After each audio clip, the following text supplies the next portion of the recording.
할렐루야. 그렇습니다. 우리 앞뒤좌우로 서로 인사할 때 우리는 반드시 크게 됩니다. 이렇게 인사하겠습니다. 앞뒤좌우로 반드시 크게 됩니다. 그렇습니다. 우리 가정도 반드시 크게 됩니다. 우리의 삶에도 반드시 큰 일이 일어납니다. 아멘. 벌써 우리는 사도행전 1장 하나님의 나라에 대해서 성령의 인도하심으로 뚜렷하게 조명되신 그 은혜의 말씀들을 계속 접하면서 하나님의 나라가 이 땅에 이루어지기 위해서 하나님이 계획하셨고 또 아들 예수 그리스도를 이 땅에 보내주신 그 은혜 속에 우리가 살고 있구나.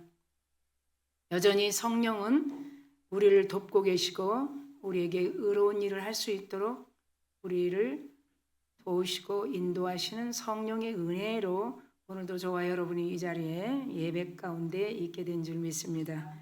오늘 제목을 보면 회심과 사명의 변화 이런 제목인데 또 우리도 주님을 만났을 때 회심하고 그리고 하나님이 부르심 앞에 주신 사명을 얼마나 회심을 통해서 변화하고 살고 있는가 이렇게 좀 같이 말씀을 통해서 은혜 나눌 줄 믿습니다.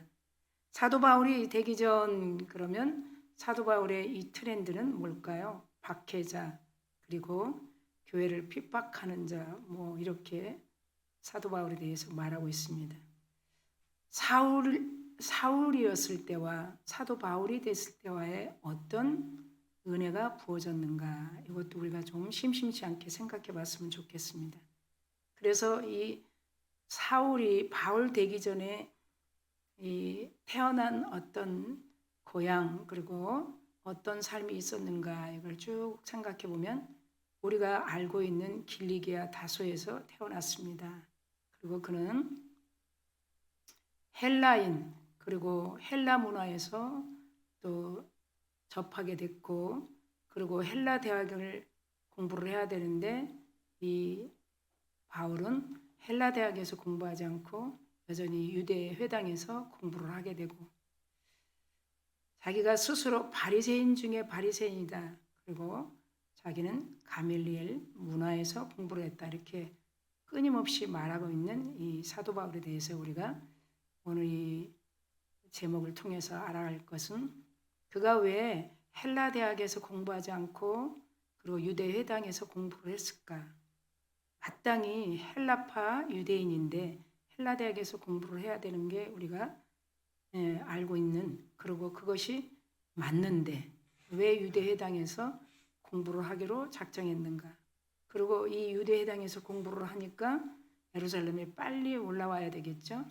그래서 빨리 올라와서 그 유대인들 그리고 헬라파 유대인들과 함께 이 스데반 집사의 설교를 들으면서 거기서 이제 이 기독교에 대해서 이제 접하게 됩니다. 그러니까 이 예루살렘 성전에 일찍 올라와서 아주 그 가멜리엘 문화에서 공부를 해야 되니까 훈련도 아주 엄청 빡세게 받았겠죠. 그러면서 이제 그 스데반의 설교를 같이 헬라파 유대인과 들으면서 그 설교 중에서 뭔가 이 사울이 듣게 됐어요. 뭔가 보니까 성전과 율법에 대해서 그걸 대해서 듣게 되었어요. 왜 그 성전에 대해서 율법에 대해서 반감이 왔을까? 그 설교를 들으면서 이거는 이단이구나. 그렇게 이 사울이 느끼게 됐죠. 그러니까 너희들이 성전과 율법의 권위를 무시하는 것은 반드시 이단이다. 이제 이게 이제 핵심이에요. 그래서 안 되겠구나. 그럼 내가 알고 있는 이 성전, 그렇죠. 그리고 율법. 그러니까 이렇게 설교하는 이 스데반의 설교를 통해서 스스로 결심을 하게 됩니다. 그러면서 이 그리스도인과 교회를 괴멸시켜야 되겠구나. 이것이 오늘 우리 1절에서 9절 말씀 중에 1절, 2절의 말씀이에요. 사울이 주의 제자들에 대하여 여전히 유업과 살기가 등등하여 이렇게 말합니다. 그런데 2절에 보니까 다메섹 여러 회당이라고 했어요. 여러 회당에 가져갈 공문을 정하니 이 문제 때문에 성전과 율법의 권위를 무시하는 이단의 짓이다 이렇게 생각한 거예요. 스테반 설교를 통해서. 그래서 이제 그 도를 따르는 사람들은 이제 남녀나 누구나 막론하고 우리 본문에 있는 것처럼 다 예루살렘으로 잡아 올 수 있도록 하겠죠.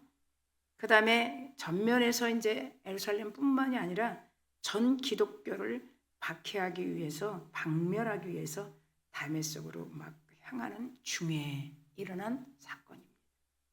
남녀를 막론하고 그리스도인들을 체포하러 살기가 등등했던 이 사울, 하나님은 그 열심을 보시고 그 열심 얼마나 열심히 있었겠어요. 그죠? 열심을 보고 오히려 그를 이방인의 복음 전도자로 인생을 바꾸시는 하나님이었습니다. 우리도 마찬가지입니다. 사울이 다메섹에 가까이 이르렀을 때 하나님이 강력한 은혜가 부어지기 시작했어요. 그래서 거기서 사울이 길을 가다가 다메섹에 이르렀더니 이렇게 3절이 시작합니다. 근데 그때 다메섹에 이르렀을 때 비춰주는 이 빛이 얼만큼 강했는가를 성경에 보면 사도행전 26장 13절에 보면 하나님은 정오의 해보다 더 밝은 빛을 비춰줬다고 말씀하고 있어요. 그러니까 이 빛, 이 본질 대신 빛. 그러니까 사울이 그냥 볼 수 없게 됐죠. 그러면서 사도행전 22장 11절에 보면 그만 땅에 엎드려졌다 그래요. 얼마나 정오보다 비치는 빛보다 더 강한 빛이 비쳤다는 거예요. 그러니까 이 사울 청년이 한 번도 경험하지 않는 이 두려운 충격적 사건이었다는 거예요. 한 번도 경험하지 않은. 그러니까 얼마나 그 성전과 율법에 대해서 잘못 알고 있었는가. 그렇죠. 우리도 참 생각을 많이 해봐야 돼요. 하나님의 나라에 대해서, 그리고 우리가 그분을 믿는다고 하는 우리의 마음, 그리고 교회라는 공동체, 그리고 하나님 말씀에 대한 은혜, 이런 것들. 그러니까 하나님이 이 우리를 부르심과 우리에게 주신 이런 모든 일들을 통해서 우리가 더 가까이 갈 수 있는 것은 그분의 나라예요. 그분의 나라. 이제 여러분 그렇게 성장된 줄 믿습니다. 그런데 거기에 한 음성이 딱 들린 거예요. 눈도 감겼고 그 빛이 얼마나 강하면 엎드려진 사도행전 26장과 22장의 말씀을 통해 이제 마치 이 떨기나무에서 모세야 모세야 불렀던 출애굽 2장을 우리 생각해 보면서 여기도 그 음성이 사울아 사울아 네가 어찌하여 나를 박해하느냐, 그 음성이 들리는 거예요. 사울을 압도하고 있는 강력한 그 임재의 음성이죠. 하나님이 아주 긴 말씀을 안 하셔도 이 설교 중에 여러분들 다 성령의 음성이 들려요. 길게 들리지 않아도. 그래서 그 은혜 때문에 주님 곁에 주님 오시는 그날 그 약속을 붙들고 있는 우리인 줄 믿습니다. 설교 중에 듣는 음성이 가장 아주 은혜의 음성이에요. 4절 5절에 이렇게 넘어가면 그 음성의 내용은 네가 어찌하여 나를 핍박하느냐. 그런 짧은 소리인데도 그 순간에 사도 바울을 잡고 있었던 그 율법과 성전에 대한 잘못 왜곡하고 있는, 그렇게 무시하고 있다고 이단이라고 생각하는 그런 사도 바울, 사울의 이 사도 바울 되기 전에 그 어둠으로 잡혀 있었던 그 사슬이 순간에 그냥 다 벗겨지는 거예요. 어떤 음성을 듣고 사울아 사울아 네가 왜 나를 박해하느냐, 이 소리에 순간에 다 벗겨지는 거예요. 하나님께서 선한 도구로 사용하시기 위해 그 사울을 찾아오신 그 순간이죠. 그러니까 우리도 마찬가지예요. 우리도 이 사울에게만 이런 일이 있는 것이 아니에요. 매 순간순간, 그렇죠. 하나님이 우리를 이렇게 진짜 인격적으로 부르실 때가 있다고요. 정말 그분과 만날 수 있도록 내가 너를 왜 부르고 예배하는 자리로 불렀는가, 그런 순간들이 매 순간순간 있어요. 그것은 성경적으로 말하면 하나님이 우리 인생에 아주 개입하시는 터닝 포인트라는 거예요. 깊숙하게 개입할 때가 있어요. 이 사도 바울이 그 9장에서 하나님을 인격적으로 만나는 장면이에요. 깊숙하게. 그래서 하나님의 카이로스 시간이라는 거죠. 우리도 마찬가지예요. 신약 전체를 통해서 이 9장의 말씀을 통해 어떻게 하나님의 나라가 전개되고 있는가. 가장 핵심인 9장이에요. 사울이 변하여 사도 바울이 되기까지. 그러니까 우리도 사울은 아니지만 세상에 있었을 때의 삶과 그리스도와 함께 연합하는 삶. 그렇지 않겠어요?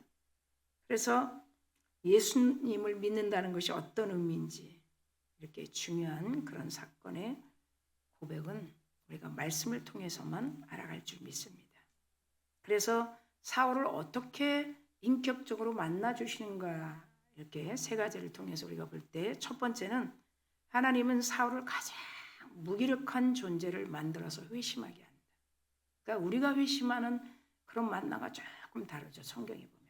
먼저 어떻게 무기력한 존재로 만든다. 그게 이제 8절 9절인데 눈을 떴으나 아무것도 할 수 없어. 네, 이게 무기력한 존재를 하나님이 만드는 거예요. 그게 터닝 포인트 만남이에요. 무기력한 나는 아무것도 할 수 없구나. 이게 8절 9절이에요. 먹지도 못하고 누군가의 손에 이끌려 다메섹으로 들어가고 있는 거예요. 이게 8절 9절이에요. 그래서 하나님께서 자신의 힘과 자신이 믿고 있었던 그 의기당당했던 그 어떤 의의를 다 내려놓게 합니다. 그리고 그 순간부터 너는 누구의 도움도 의지하지 않도록 하십니다. 하나님의 방법이에요. 사람의 방법하고는 너무 다르지 않습니까? 하나님이 일하실 때 보면 우리가 여러분들도 그런 경험 있죠? 어렴풋이 일할 때가 있어요. 그게 다 된 건 줄 알아. 근데 정말 우리를 인격적으로 만나주시는 이 사울과의 만남 속에서 우리가 배워야 할 것은 어렴풋이 하지 않는다는 거예요. 완전히 항복시키는 거예요. 그리고 포기하게 만들어. 네가 이제 할 수 없어. 포기해. 그러니까 내가 하는 게 맞겠느냐? 네가 하는 게 맞겠느냐. 항복과 포기예요. 그리고 적당히 응답해 주시면서 이끌지는 않아요. 예. 소중히 여겼던 내가 가장 소중히 여겼던 것들을 다 제거시킵니다. 이게 사울과의 만남이에요. 이렇게 하나님은 어떤 방법을 바꾸시는 것이 아니라 근본적으로 사람 자체를 바꿔버리는 거예요.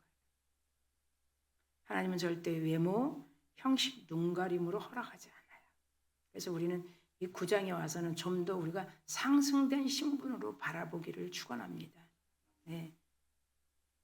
오히려 우리는 회개하고 회심하면 모든 것이 됐다고 생각해요. 맞아요. 그러나 정말 이 사울이 바울 되기 전에 이 과정을 보면서 하나님이 어떠한 분이신가를 좀 더 깊게 만나기를 축원합니다. 우리도 마찬가지야. 하나님의 깊은 뜻이 숨어 있어요. 근데 잘 인간은 몰라요. 당해보지 않으면 모르는 거예요. 자기의 관점에서 얘기할 수 있어요. 그러나 우리 인생의 하나님의 부르심 앞에는 하나님의 꼭 이를 통해서 사울을 통해서 이방인들에게 복음이 흘러가야 되니까 전적인 어떤 하나님의 카이로스 시간에 이 사울을 불러주는 거예요. 그게 터닝 포인트라는 거예요. 그러니까 깊이 우리도 이렇게 어떤 하나님의 일하심을 통해서 우리도 이렇게 알아가요. 지금 이 현대인들 보세요. 의식이 얼마나 직설적이에요. 그리고 감정적으로 다 바뀌고 있어요. 자신의 말에 절대 책임지지 않아요. 기독교인들도 마찬가지, 그리스도인들도 마찬가지, 책임지지 않아요. 네. 앞으로 더 그러겠죠. 그저 자기 살만 그냥 모면하는 거예요. 대수롭게 여기지 않아요. 뭐 그거 좀 안 지켰다고 뭐 하나님이 뭐 큰일 나겠어? 이렇게 생각합니다. 그러니까 서로가 이 교회 공동체 안에도 어떤 것이 있어요? 신뢰감이 없고 자꾸 불신이 생기는 거예요.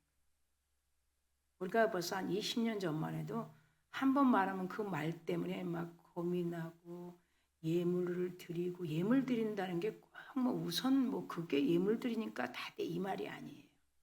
자기 마음에서 우러난 거예요. 진정한 마음이라는 표식이죠.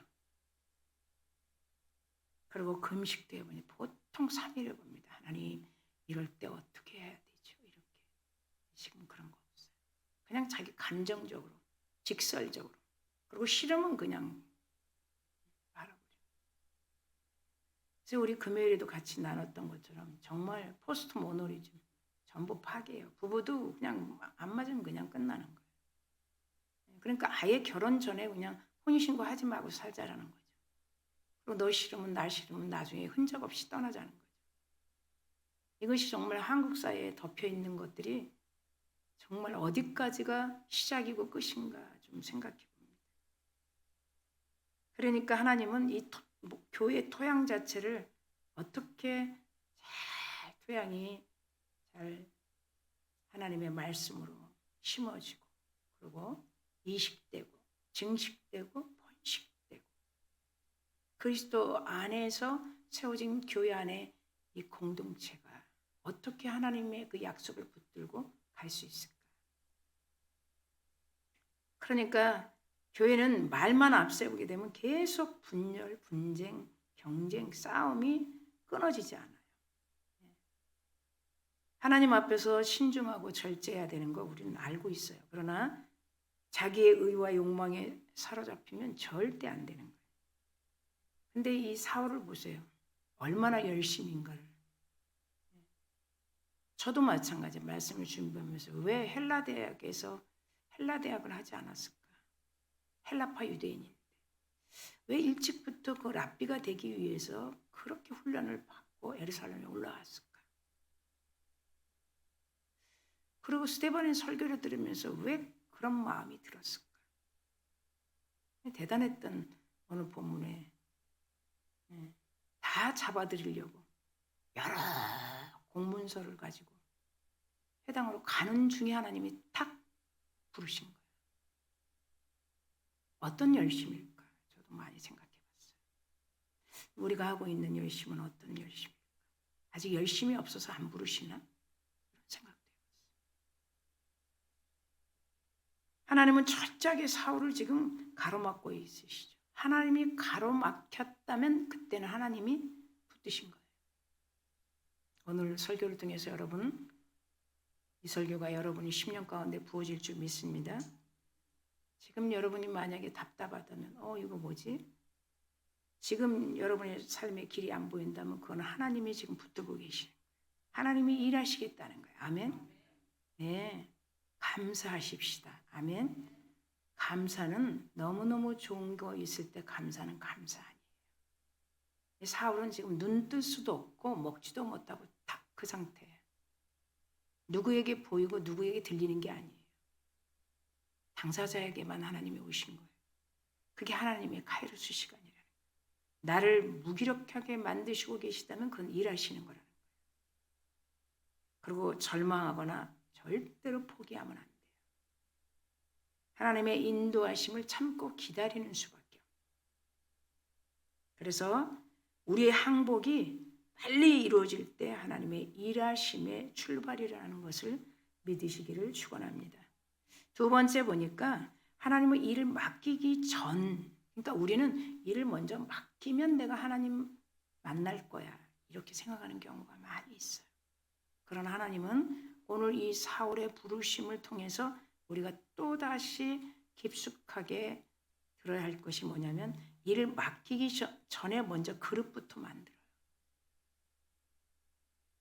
뭐를 큰 일을 맡기기 전에 테스트가 있다는 거죠. 테스트는 믿음을 보는 거예요. 다른 거 없어. 돈이 많이 있냐를 보는 게 아니에요. 네가 지식이 있냐를 보는 게 아니에요. 네가 얼마만큼 성경을 아느냐 보는 게 아니에요. 아무리 많이 알아도 믿음 없으면 안 되는 거예요. 그래서 그릇을 되게 하시는 두 번째 제목이에요. 그게 15절이에요. 너 가. 너는 부르심이 내 이름을, 예수 그리스도 이름을 이방인과 임금들에게 전해야 된다는 거예요. 그러면서 너는 내가 택한 그릇을 만들려고 하는 거예요. 하나님의 계획은 먼저 능력을 주고 우리가 생각하는 것처럼 큰 일을 맡겨주는 건 아니라. 그러니까 수많은 분들이 그 일에도 많이 느슨해질 수 있어. 나를 불렀으면 나를 써야지 이런 경우도 많아요. 그런데 하나님은 그렇지 않아요. 오히려 지난날에 우리가 가장 자랑스럽게 여겼던 거 뭘까요? 다 있어요. 그걸 다 버리게 하시고 그리고 합당한 그릇이 되게 하시고 이것이 이제 오늘 9장에서 껑충 뛰면 26절에 가보면 아주 중요한 메시지가 있는데 이 말씀은 제가 읽어봅니다. 그가 또 이르되 우리 조상의 하나님이 너를 택하여. 그러니까 이 스데반이 그랬죠. 저 메소포타미아에서 거기서 아브라함에게 영광을 보인 그 설교 여기도 마찬가지 똑같아요. 너를 우리 조상의 하나님이 너를 택하여. 헬라 대학에서 공부하지 않은 것도 너를 택해서 유대 해당에서 훈련받고 랍비가 되려고 해서 예루살렘에 일찍 온 것도 너를 택하여. 그냥 우리 인생길이 우리가 그냥 가는 게 아니야. 그냥 여기 있으려고 한 게 아니야. 그러니까 우리는 지금 이 시간에 설교를 집중해서 들어야 돼요. 사람이 뭐 1000명 있다고 잘 들리고 뭐 1000명 있다고 안 들립니까? 아니에요. 이 시간 하나님이 여러분에게 깊숙하게 만나주시는 시간. 예. 그 믿음이 있을 때 우리는 주님이 우리에게 복 주시기로 약속하신 것을 붙들 수 있는 거예요. 어떤 사람도 우리의 삶을 책임지지 않아요. 그러면서 말씀하셔요. 하나님의 뜻을 알게 할 것이고 먼저 26장 14절 15절에서 그 의인을 보게 할 것이고 의인을 그 입에서 나오는 음성을 듣게 하시고 네가 사울 네가 나를 위하여 모든 사람 앞에서 네가 보고 들은 것을 증인이 되게 할 거야. 그게 택한 그릇이. 그러기 위해서는 어떻게 해요? 이 사울 청년 혼자만이 일할 수 없는 거예요. 하나님과 1대1로 일할 수 없어요. 누구를 예비해 뒀어요? 아나니아를 예비해 뒀어요. 그래서 환상 중에 아나니아를 불러서 사울이 어떤 사람이 되어야 하는지를 서로 보게 해요. 하나님은 절대 우리 혼자와 일하지 않으셔요. 그래서 항상 사람을 준비시켜 놓는다는 거예요. 우리가 그런 걸 못 보는 거죠. 왜 아나니아를 준비시켰을까요? 생각했어요. 하나님의 뜻을 전하기 위해서 그 그릇 준비되는 과정. 하나님의 일을 하기에 갖춰져야 할 기본적인 기준과 믿음과 이 자질을 뭐하는 시간? 테스트하는 시간. 이 사울을 완전히 탈바꿈시키는 시간이에요. 그래서 하나님께서 항상 사람을 붙여서 지금까지 아나니아의 역할이 무엇인지 아나니아를 통해서 안수를 받게 되죠. 그때부터 이제 회복의 시작이 되겠죠. 사도 바울이 이렇게 된 후에 탈바꿈이 된 사도 바울이 고백한 말씀이 고린도 후서에 말씀이 있는데 그게 4장 7절인데 뭐라고 말씀하냐면 이 보배의 질그릇을 가졌으니 이는 심히 큰 능력은 하나님께 있다. 그 고백이 나와요. 우리에게는 절대 있지 않다는 거예요. 이 보배의 질그릇 안에. 그러니까 무슨 말이에요? 이미 예수 그리스도에 의한 보배의 질그릇이 되면서 자기가 생각했던 율법의 주권이나 기득권이 다 사라져버렸다. 그래서 우리가 교회에 대해서 잘 배워보면 교회는 사람이 이끌어가는 게 아니에요. 네, 정말이에요. 사람들이 물론 많이 있지만 사람이 이끌어가는 게 아니에요. 그래서 교회는 분쟁이 많을 수 있고 파멸도 있을 수 있고 계속 불합함이 있어요. 사람이 이끌어가려고 그러면 하나님은 자꾸 부딪히게. 우리 눈에는 안 보이는데 하나님이 이끌어가는. 그럼 하나님이 그냥 이끌어 아니 말씀대로 이끌어. 그래서 우리의 생각대로 이렇게 될 것이다, 이렇게 하면 되겠다 이런 것들이 어느 시간에 가면 다 하나님 제거시켜 안 되거든. 네가 이끌어갈래? 내가 이끌어갈래? 어느 것이 낫겠니? 그 능력이 하나님께 있다는 거예요. 고린도후서 4장 7절에. 그러니까 먼저 사도 바울을 하나님의 그릇으로 준비되는 시간들이 이 고백이라는. 그 전에 사울이 했던 건 뭐예요? 전부 다 믿는 사람들을 박해하고 죽이려고 했던 그 길에서 완전히 바뀌어지죠. 그러면 이제 입에서 나오는 게 뭘까요? 예수 그리스도를만 증거하는 자가 되는 거죠. 그게 이제 합당한 그릇, 준비된 그릇, 귀한 그릇이 되기 때문이에요. 아멘. 자, 세 번째 보니까 하나님은 계획하신 일을 하도록 치유하시고 회복시켜 준다. 네. 그 일을 잘 부르심을 받으면 그 17절 19절에 보면 아나니아가 떠나서 그 집을 들어가서 이 사울 청년에게 눈이 보이지 않는 그 청년에게 안수를 하게 됩니다. 그래서 눈을 보게 합니다. 눈이 보게 하면서 성령이 충만하니까 그 사울 청년에서 비늘이 다 떨어집니다. 이 17절 19절을 말씀을 읽으면서 우리도 마찬가지입니다. 우리는 뭐 눈에 비늘이 없지만 다시 보게 되는 거예요. 말씀이 다시 보입니다. 그리고 교회가 보입니다. 보여요. 저 사람이 보입니다. 우리는 너무나 비늘이 많이 있는 거예요. 이 사울이 그래요. 아나니아에게 안수를 받고 준비시킨 아나니아를 통해서 이 눈에 이 붙어있던 비늘들이 잘못 보고 있는 거, 왜곡하고 있는 거, 모든 걸 다 떨어뜨려요.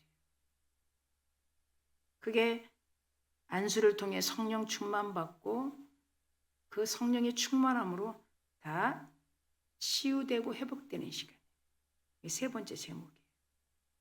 하나님은 완전히 돌아서는 증표를 사울에게 아나니아를 통해서 분명히 이제 사울이 결단할 수 있도록 성령을 받았으니 성령이 충만하니 이제 눈도 떠지고 마음에도 뜨거움이 충만하고 그 충만한 가운데 이제 먹기도 하고 마시기도 하게 돼요. 그 전에는 그렇게 할 수 없었어요.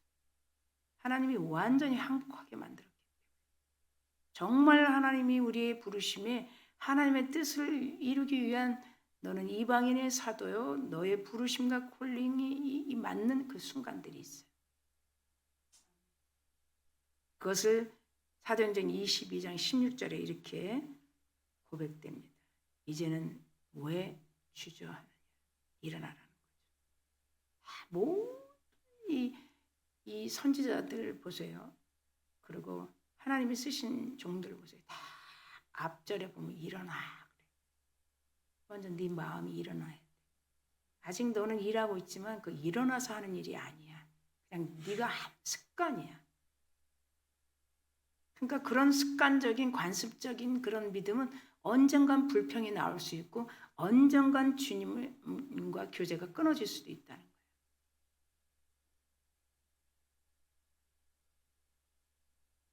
그래서 일어나 주의 이름을 불러 세례를 받고 너희 죄의 씻음을 받으라. 이게 이제 16절 말씀인데 사울이 새로운 영적 세계를 이끌림을 받는 진정한 사명이 무엇인지를 알아가는 그 순간이에요. 그걸 결단하게 한 거예요. 그러니까 어떻게 해요? 완전히 거듭난 인생이 된 거죠.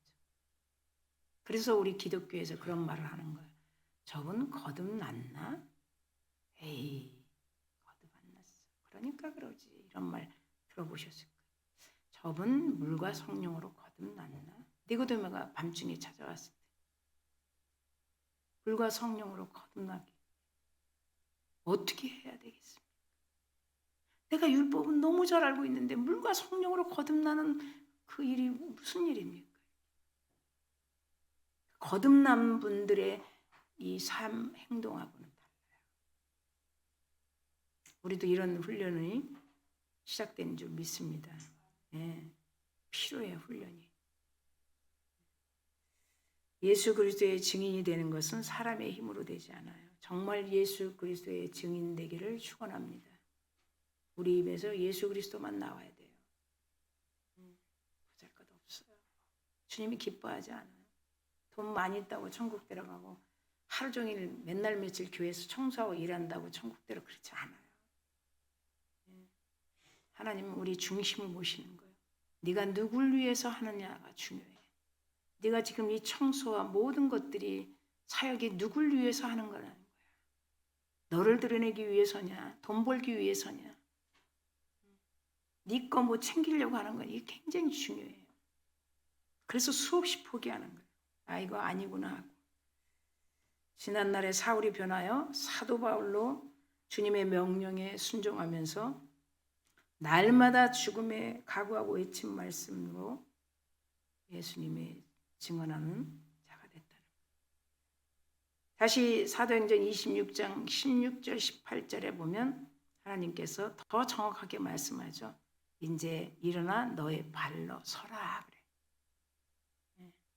그전에는 일어나 그랬어요. 이제 일어나 주저하지 말고 일어나 이랬던 하나님의 말씀이 이제 네 발로 서봐. 26장에 16절 18절에 그리고 이제 내가 한 일 아나니아를 통해서 너를 안수하게 한 일, 그 전에 네가 공문서를 가지고 갔을 때 내 음성을 들었던 일, 그 전에 네 눈이 멀었던 일, 네가 먹지 못하고 식음을 전폐했던 일, 이런 것들이 다 내 이름을 가지고 드러낼 증인이 되라. 이것이 사도행전 26장 16절 18절의 내용이에요. 그럼 왜 그런가? 그 눈을 뜨게 하여 어둠에서 빛으로 이방인들을 어둠 가운데 있는 자들을 빛으로 끌어내라는 거예요. 이 사명이라. 사탄의 권세에 가둬져 있는 자들. 어디로 갈지 모르잖아요. 정말 지옥으로 가는지 천국으로 가는지. 사도 바울도 마찬가지예요. 사울 될 때. 여러분 혈기가 등등해서 그 공문서를 가지고 갈 때는 어디로 갈지 모르는 거예요. 그 열심은 누가 막을 수가 없어요.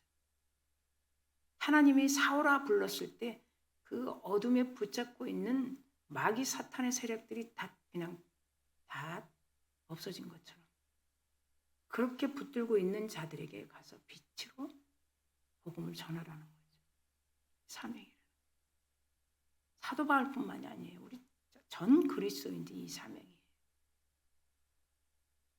그래서 그들에게 눈을 뜨게 하고 네가 붙들고 나를 보지 못했던 것처럼 네가 알고 율법을 알고 있어도 내가 그 율법이 하나님인지 알지 못했던 것처럼 사탄의 세력에서 사탄의 권세에서 하나님께로 돌아올 수 있도록 그들을 복음으로 인도하라는 거예요.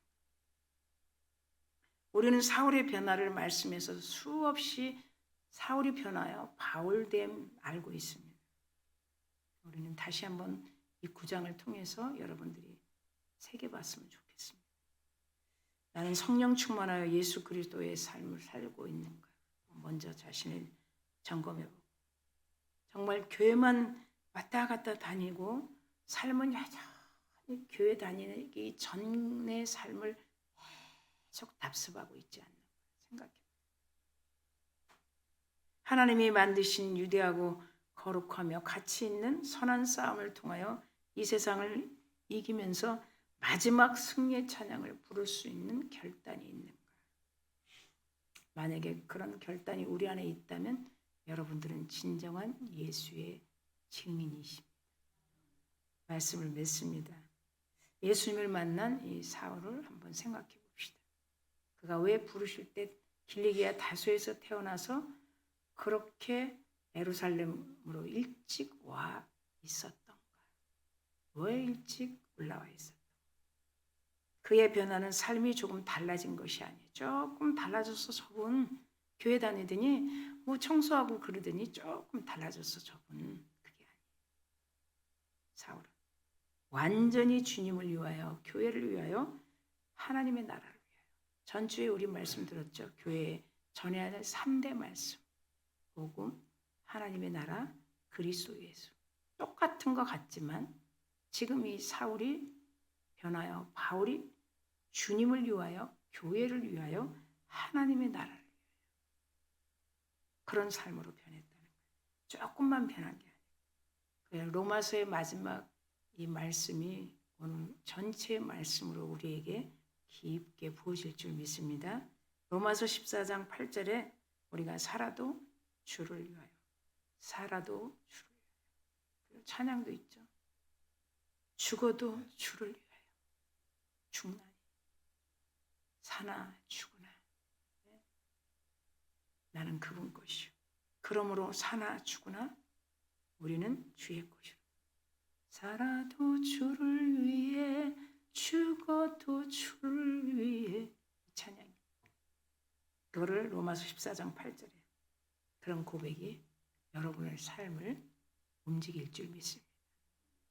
사울처럼 오늘 이 말씀을 듣는 우리 모든 사랑하는 성도 여러분 정말 주님을 인격적으로 만나는 시간인 줄 믿습니다. 인생의 터닝포인트 그 시간에 하나님이 너무 여러분을 사랑해서 다 불러주는 시간 10월에는 정말 우리 인생에 잊을 수 없는 달 사울이 변하여 바울된 것처럼 우리도 진정한 예수 그리스도와 인격적인 그런 터닝포인트 시간인 줄 믿습니다. 한 주간 넉넉하게 이길 수 있는 힘주신 그분과 함께 동행하며 나갑시다.